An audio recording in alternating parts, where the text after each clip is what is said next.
Olá, espero que estejam todos e todas bem. Neste vídeo nós iremos abordar a parte da história de Antônio Francisco Lisboa, também conhecido como Aleijadinho. Concomitante, também iremos refletir sobre a possibilidade de muitas das obras atribuídas a Aleijadinho terem sido, na verdade, produzidas pelos seus escravizados, ou seja, muitas das artes atribuídas ao mestiço podem ter sido, na verdade, produzidas por pretos escravizados. Atualmente, Antônio Francisco Lisboa é consagrado como o principal nome do barroco e do rococó no Brasil. Foi um mestiço que conseguiu suplantar os desafios de uma sociedade escravista, destacando-se como o principal artífice do período colonial. Outro fato é que ele foi um mestiço que era dono de pessoas escravizadas, e essas trabalhavam com ele em sua oficina, mas nunca receberam nenhum crédito pelos trabalhos nela realizados. Aleijadinho nasceu em Ouro Preto e a data de seu nascimento ainda desperta dúvidas, e é convencionada entre 1730 ou 1738, e seu falecimento ocorreu em 1814. Antônio Francisco Lisboa recebeu o apelido de Aleijadinho porque ele tinha uma doença que deformou suas mãos e pés. Sua mãe, Isabel, era uma africana escravizada, e seu pai era um homem branco português. E foi nessa dinâmica complexa e violenta do período escravista que Aleijadinho nasceu. Aleijadinho foi filiado à Irmandade de São José dos Bem-Casados de Vila Rica em 1772, tendo participado de sua direção. Essa irmandade havia sido fundada em 1725 pelos homens pardos da freguesia do Pilar, e tinha como santo padroeiro São José, o protetor dos carpinteiros. Muitos escravizados e libertos não eram apenas a força bruta no trabalho que realizavam, mas eram também verdadeiros artistas. E o que buscamos demonstrar aqui é que muitas das obras de arte do barroco e do rococó mineiro podem ter sido produzidas, na verdade, por escravizados que durante séculos tiveram seu nome apagado da história da arte brasileira. Segundo alguns historiadores e historiadoras, cerca de 400 obras são atribuídas a Aleijadinho, um número expressivo para apenas um indivíduo realizar em vida. Muitas das obras atribuídas a Aleijadinho não têm documentação comprobatória.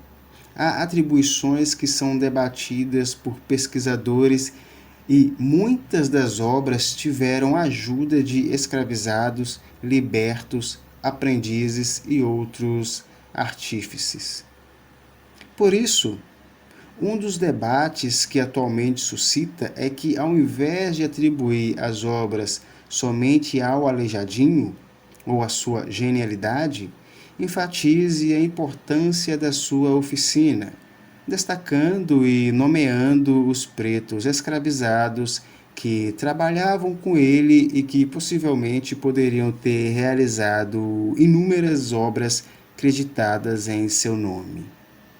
Assim, o correto é dar créditos à oficina de Aleijadinho, aos seus artífices escravizados que foram apagados na história, e ao invés de ter uma obra assinada com o nome de Aleijadinho, tivesse com o nome de A Oficina do Aleijadinho, o que faria justiça também aos pretos escravizados que trabalhavam com ele.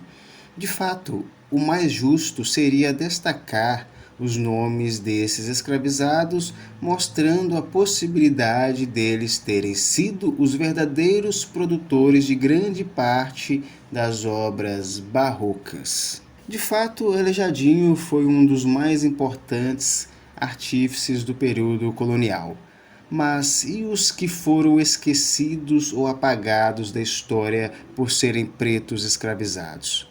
Muitos escravizados de Aleijadinho também eram artífices. Por que não tiveram seus nomes deixados na história? Uma meditação importante é que Aleijadinho era um mestiço, e por mais que sofresse injustiças pela sua condição, sua aceitabilidade na sociedade escravista era maior do que a de um preto liberto, e principalmente do que de um preto escravizado. Dessa forma, aceitar um mestiço como gênio ou artífice era mais fácil do que aceitar um preto liberto ou escravizado que realmente o fosse.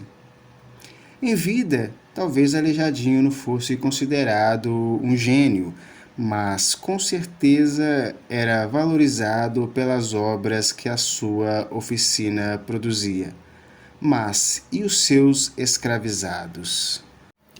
No século XIX, Rodrigo Bretas publica a primeira biografia de Antônio Francisco Lisboa e cunha para ele o apelido de Aleijadinho. Cabe pontuar que não há nenhum documento que comprove que Antônio Francisco Lisboa era chamado de Aleijadinho em vida.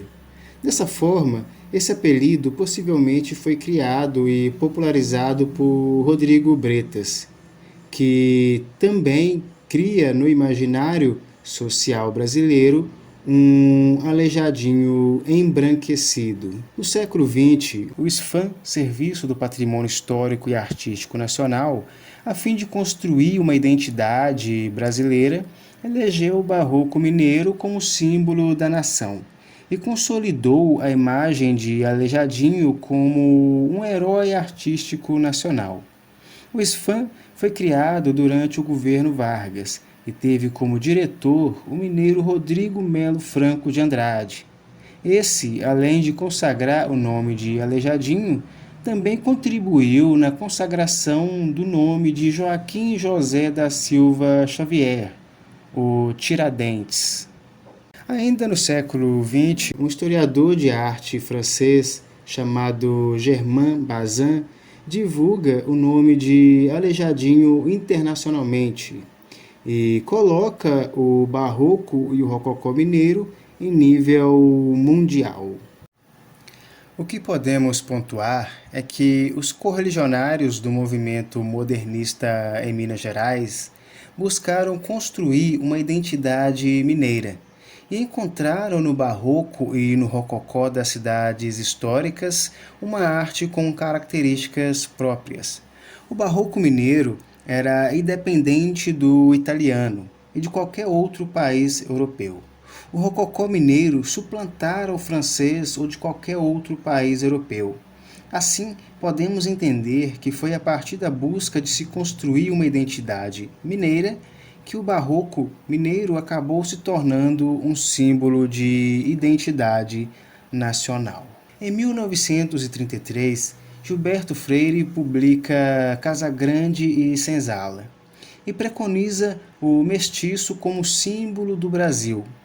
E em 1937 é criado o SFAM, Serviço do Patrimônio Histórico e Artístico Nacional.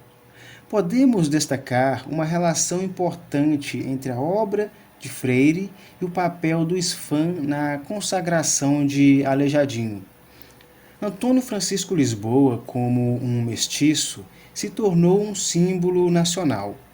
E internacionalmente, Aleijadinho tornara-se o símbolo do verdadeiro brasileiro, ou seja, aquele que era produto da mestiçagem. E sua obra se tornaria única por ter um toque mulato no barroco italiano e um toque mulato no rococó francês.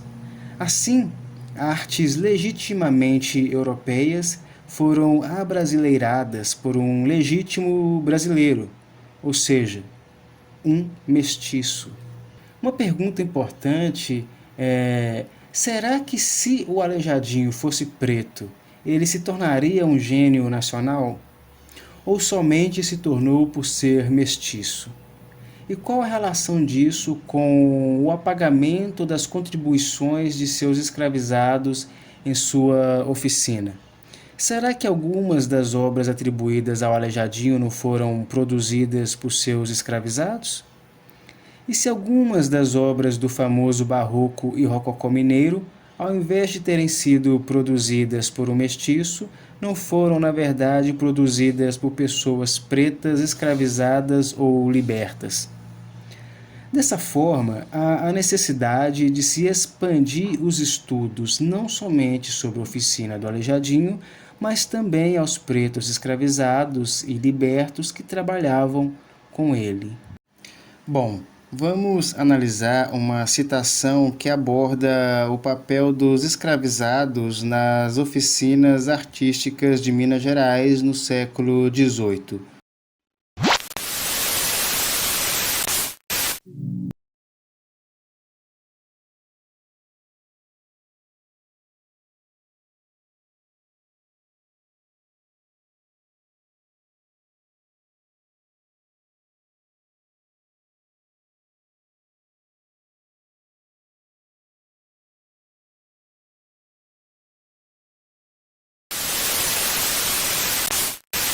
Tendo os negros como escravizados e propriedade, os senhores os faziam aprender certos ofícios com o fim de explorarem seu trabalho.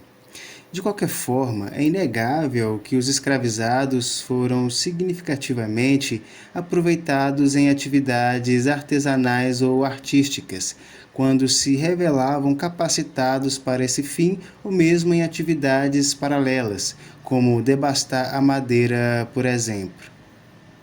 Para Bosch, o volume das encomendas e obras executadas simultaneamente no 700 Mineiro em um espaço de tempo tão curto faz supor que um número considerável de escravizados desenvolveu ou exercitou seus dotes artísticos ou ainda aprendeu com seus donos determinados ofícios, ajudando-os em suas atividades.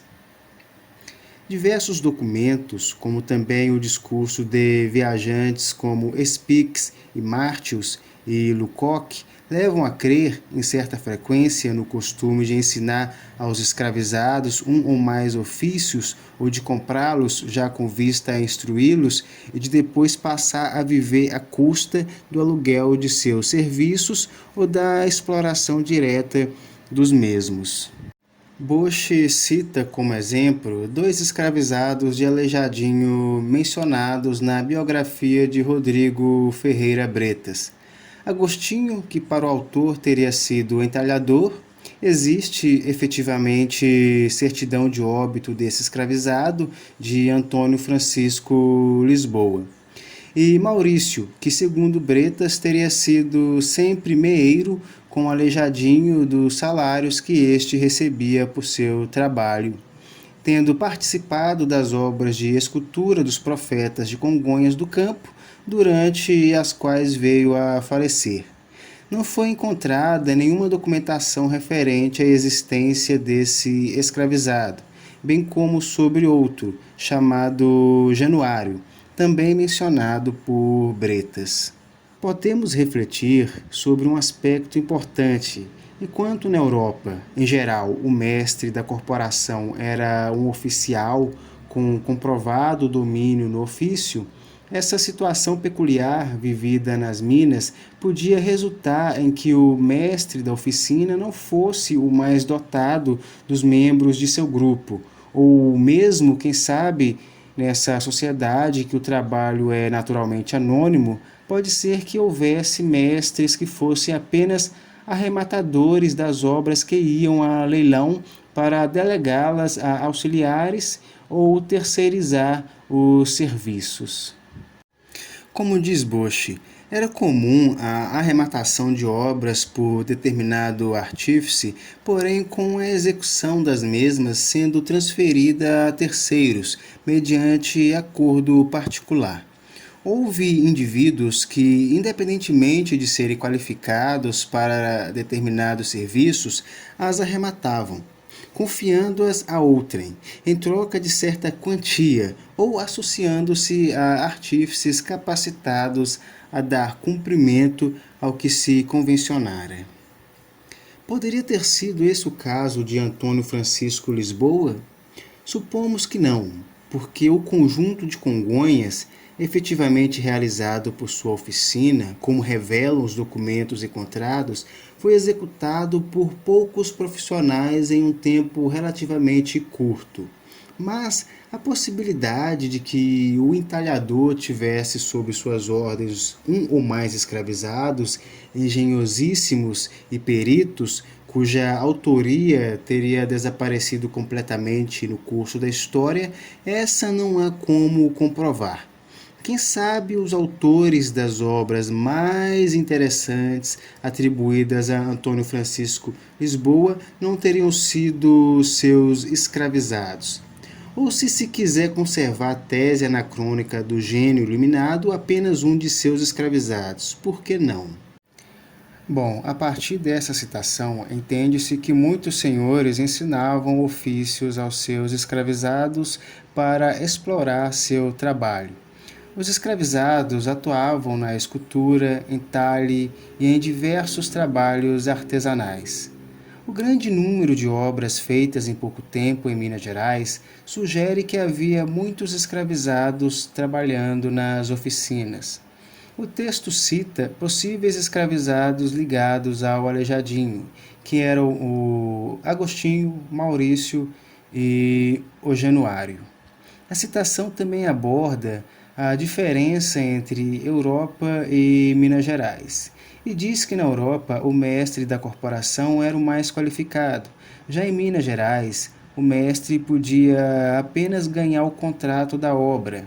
A execução podia ser feita por escravizados ou auxiliares, e havia a terceirização e divisão do trabalho, o que enfraqueceria a ideia de autoria individual. E a citação realiza algumas provocações. E se os verdadeiros autores das obras atribuídas a Aleijadinho fossem seus escravizados? E se o gênio fosse uma construção posterior? Ou seja, essa citação questiona a tese do gênio individual e sugere pensar a arte colonial como produção coletiva, inclusive com forte participação de pretos escravizados. Também podemos meditar como os técnicos e historiadores da arte que se incumbiram da atribuição de tantas obras a Aleijadinho não questionaram a historicidade das categorias nas quais se basearam, fundamentando-se muitas vezes de forma anacrônica em pressupostos recentes como autoria e estilo, forjando os baluartes da mistificação e mitificação do Aleijadinho e apagando o importante papel dos pretos escravizados no Barroco e no Rococó mineiro. Bom, a partir de nossas indagações nesse vídeo, podemos meditar que as obras atribuídas a Aleijadinho, muitas delas foram a partir de categorias de autoria e estilo anacronicamente aplicadas, muitas sem documentação existente e outras permeadas de aporias e respaldos de interesses subjetivos, financeiros e midiáticos que tornaram Aleijadinho um gênio, apagando as contribuições dos pretos escravizados no Barroco e no Rococó mineiro. A busca por construir uma identidade mineira e nacional a partir de um indivíduo acabou ofuscando pesquisas mais aprofundadas sobre a oficina do Aleijadinho e a possibilidade de muitas das obras creditadas a ele terem sido, na verdade, realizadas por pessoas pretas escravizadas. Mas, de fato, uma outra questão importante a ser refletida é que, na temporalidade de Aleijadinho, os mestiços também compunham uma categoria que sofria alguma forma de discriminação e humilhação. E Aleijadinho, enquanto um mestiço, deve ter passado por isso. Assim, o que caracteriza Aleijadinho como um gênio, além de suas obras, foi a sua capacidade de suplantar o estigma de ser mestiço e ter se tornado um importante artífice em sua temporalidade, inspirando muitos iguais a ele ao mundo das artes. Bom, agradeço a atenção, espero que fiquem todos e todas bem.